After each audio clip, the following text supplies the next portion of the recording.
আবারও চলে আসলাম বন্ধুরা একটা নতুন বাড়ি নিয়ে।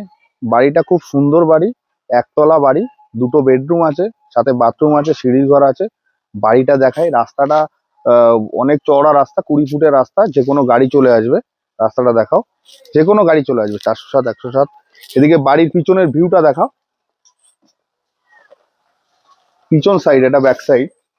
ছাতের খুব 10 ইঞ্চি ওয়াল করে বাড়ি বানানো, খুব সুন্দর। এটা ব্যাক সাইডে, এখানে যেহেতু ছাড় দেওয়া আছে, পিছন সাইডটা পুরো কালার পুরো কমপ্লিট করা, 10 ইঞ্চি ওয়ালের বাড়ি।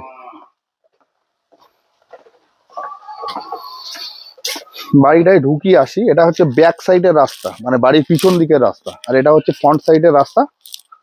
ফ্রন্ট সাইডের রাস্তা দিয়ে বাড়ি, এখান দিয়ে এই সীমানা, এই সীমানা দিয়ে বাড়ির ফ্রন্ট দিয়ে ঢুকলাম। ঢুকে আসেন, এটা পুরো সিঁড়ির ঘর। এখান দিয়ে প্রথমে উঠেই সিঁড়িতে উঠতে পারবে, তারপরে এখানে দুটো বেডরুম পেয়ে যাবেন, সুন্দর বেডরুম, 10-12 করে বেডরুম আছে এখানে, এটাও 10-12। সাথে বাথরুম আছে, উপরে বাংকার আছে, লক ছাদ। ঘর কোনো জায়গায় মানে স্ক্র্যাচ নেই, পুরো একদম সুন্দর আছে। 10 ইঞ্চি ওয়াল আছে, অনেক বাড়ি 5 ইঞ্চি ওয়াল হয়, এটা 10 ইঞ্চি ওয়াল। ছাদটা দেখায়,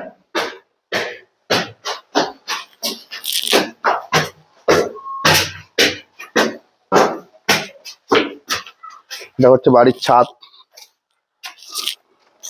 ছাদের ভিউটা এখানে, মুসলিম হিন্দু দুটো কম্বিনেশনের মানুষও নিতে পারবে বাড়িটা, তার কারণ এখানে সব রকম পরিবেশের মানুষ থাকে।